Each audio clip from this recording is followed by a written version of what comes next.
25, con Primitivo Olvera.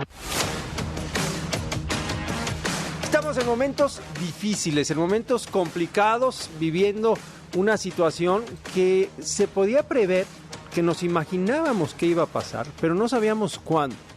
Cuando en el momento en el que nos dimos cuenta que estábamos en medio de una pandemia, se hablaba mucho de la segunda oleada, del rebrote, del peligro que representaba el fin de año, pues por diversos motivos, ¿no? La primera ola de la pandemia, por lo menos en países como México, se dio durante la temporada de primavera, de verano. Y vendrían las épocas de frío, en donde se pensaba que serían más propicias o podrían generar pues unas condiciones mucho más complicadas en función de la multiplicación de los casos del COVID, ¿no? De los casos de esta enfermedad provocada por el coronavirus. Estamos en un momento complicado en México y también en el mundo. Y yo diría que en México por varias razones. El frío, pero también el cansancio. La gente, las personas que salen a las calles, no solamente a trabajar, las personas que salen a las calles a divertirse, a tratar de sobrellevar de una manera en donde nos estamos jugando la vida, una situación en la que tratamos de ir más allá del encierro, finalmente. ¿Qué estamos viviendo? ¿Ante qué estamos? ¿Qué debemos esperar para los próximos días o semanas? ¿Qué debemos hacer? Saludo en la línea telefónica a la doctora Karen Rosales. Ella es pediatra neonatóloga, una mujer que ha estado muy pendiente, que ha estudiado en serio el tema del COVID y a la cual tenemos que consultar aún y esperemos que esta consulta no cause honorarios. Doctora, ¿cómo está? Buenas noches. ¿Cómo estás, Primitivo? Buenas noches, un gusto saludarte a ti y a todo tu auditorio. Oye, Karen, ¿qué te parece? ¿En dónde estamos? ¿Estamos ante un rebrote o estamos ante un incremento de casos? Porque yo no sé si realmente se ha acabado la primera ola de la pandemia aquí en México. Yo creo que tienes toda la razón. En realidad, para hablar de rebrote tendríamos que hablar de que ya se controló la pandemia, cosa que en nuestro país no ha sucedido ni cercano. Yo creo que aquí en nuestro país no ha habido control de la pandemia. Entonces no podemos hablar en una pandemia que nunca se ha controlado, no podemos hablar de un rebrote porque no ha habido, como te digo, control. Podemos hablar de repunte y podemos hablar de aceleración. Esos son los únicos dos términos que podemos usar y definitivamente está sucediendo un repunte y se está acelerando nuevamente el número de contagios. ¿Estábamos listos para este repunte en esta época del año? Mira, la verdad es que sí se estuvo manejando, creo que desde el principio, desde mayo se mencionó que esperábamos un rebrote para octubre. Uh-huh. Ahí se hablaba de rebrote pensando en que iba a haber cierto control, cosa que no hubo. Pero bueno, la verdad es que sí se había mencionado que en época, cuando empezara el frío, habría un aumento en el número de casos, cosa que sí sucedió. Preparados definitivamente no hemos estado ni al principio y yo creo que ahorita tampoco. Al contrario, ya nos están agarrando cansados, gastados, la gente desmotivada. Otra vez volvemos a lo mismo de muchas personas que no creen en llevar las medidas adecuadas. Entonces, pues yo creo que otra vez no estamos preparados. A ver, ¿qué es más peligroso en este momento? Si es que se puede determinar qué es más peligroso. La época de frío, la presencia de otras amenazas, porque hay que decirlo, como la influenza, claro, o el desgaste de la propia pandemia, el desgaste del confinamiento. Hace una semana platicábamos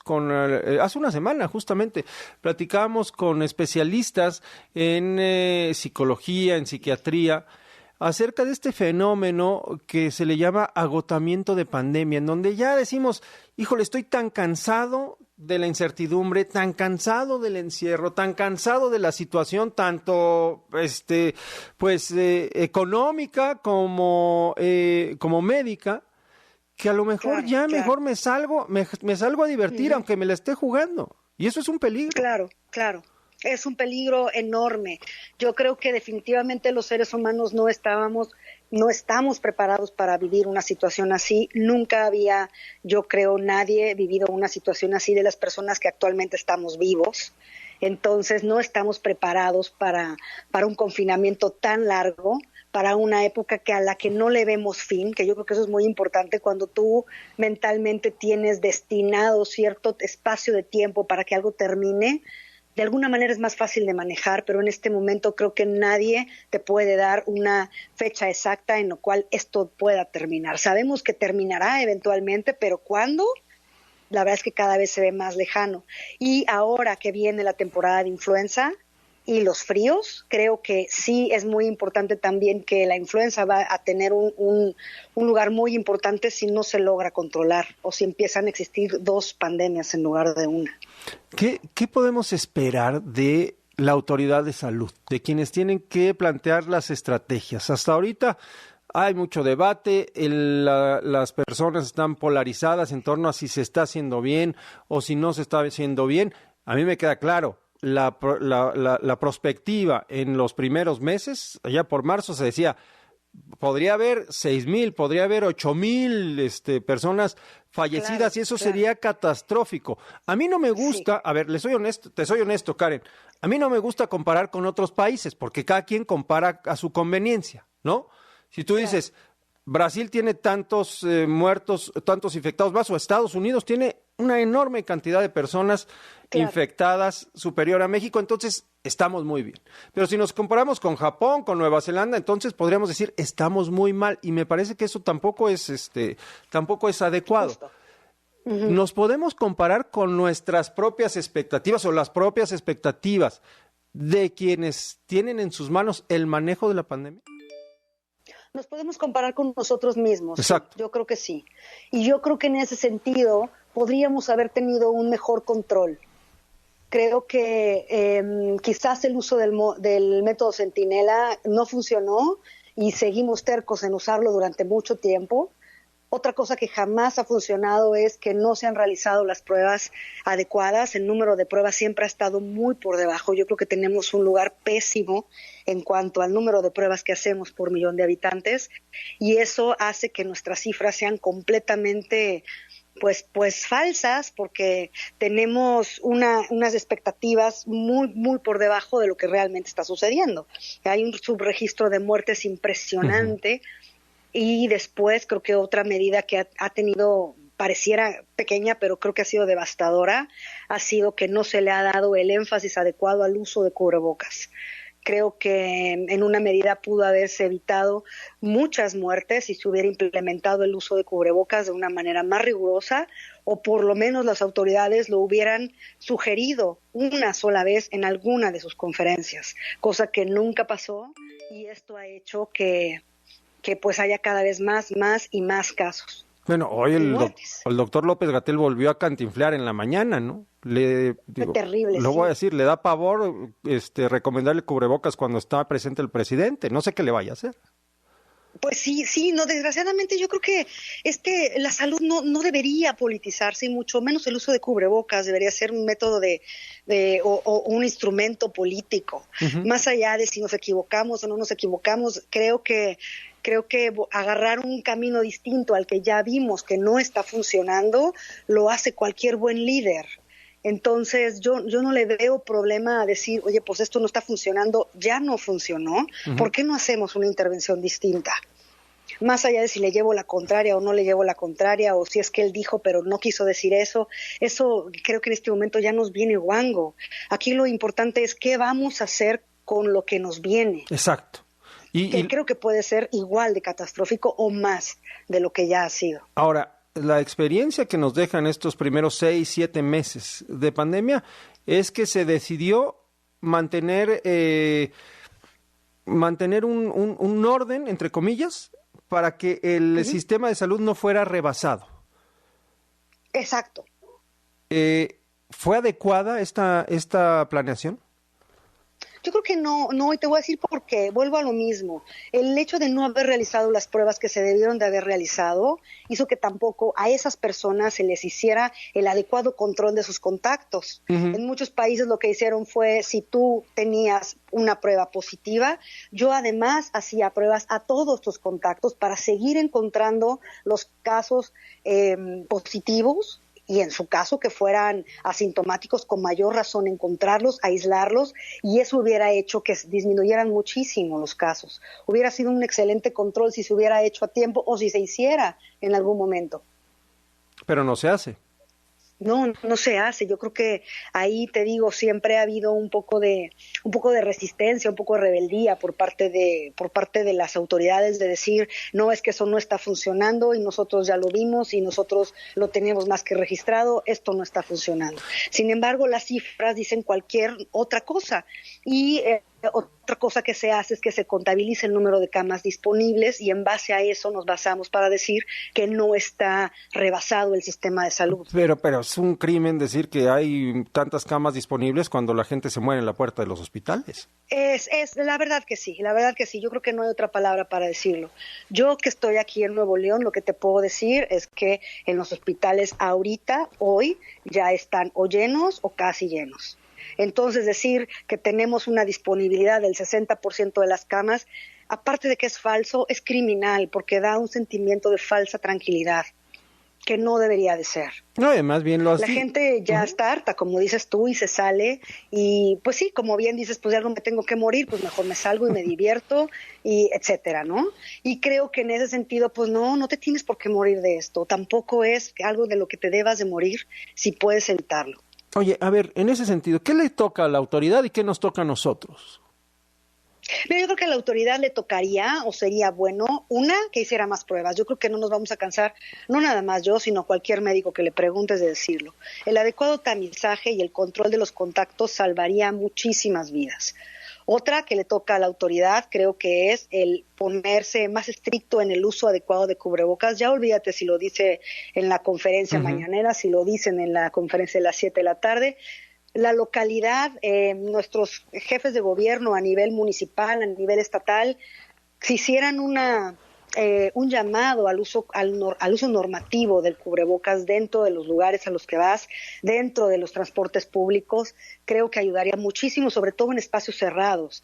Eso es lo que le toca a la autoridad y creo que la facilidad para hacerse pruebas, porque la prueba hoy por hoy es muy cara. Sí. Entonces no toda la gente la puede pagar. Entonces, si las autoridades pudieran darle la facilidad a la persona de hacerse una prueba gratuita, eso ayudaría muchísimo. Y creo que sí hay manera, porque en muchos estados, en este incluso se hace. Entonces, creo que eso sería lo mejor que podríamos esperar de las autoridades. Sí, por supuesto. Y en cuanto a nosotros, yo creo que nosotros también nos toca ya hacernos responsables y entender que no va a venir a salvarnos la autoridad, que no va a haber un cambio muy probablemente de cómo se han llevado las cosas en el gobierno. No creo que de repente salga López-Gatell a decir, ¿saben qué? Me equivoqué, ahora vamos a hacerlo por acá. Estaría maravilloso, pero no creo que pase. No creo que le den poder a una persona con mayor conocimiento que nos pueda llevar a un mejor puerto en este camino. Entonces creo que como población nos toca hacernos responsables de nosotros y de nuestros semejantes. Nos toca vacunarnos contra influenza, que es una vacuna gratuita. Uh-huh. Nos toca cuidar a las personas mayores, a las personas vulnerables. Nos toca no hacer reuniones innecesarias. Creo que eso es importantísimo y sí lo podemos hacer. No tiene por qué haber bodas, no tienen por qué haber reuniones, no tienen por qué haber fiestas, no tenemos que ir a restaurantes y bares en lugares cerrados y quitarnos el cubrebocas. Creo que eso como personas, como ciudadanos, tenemos que hacerlo nosotros por nosotros y por los demás. ¿Se deben endurecer las medidas de distanciamiento? En México no han sido, por lo menos no en todo el país, ha habido realmente una estrategia de decir, aquí no sales a la calle, o sales solamente a la calle para lo indispensable. Vamos, ha sido muy flexible, no quiero criticar ni quiero decir que han sido laxas las medidas, pero no nos hemos sometido realmente a un confinamiento absoluto, repito, en todo el país. Hay lugares donde ha sido más duro que en otros puntos. Claro, ¿no? Claro. Pero yo creo que sí, creo que pues es que no, se oye mal que lo digamos así primitivo, pero no hacemos caso. Esa es la verdad.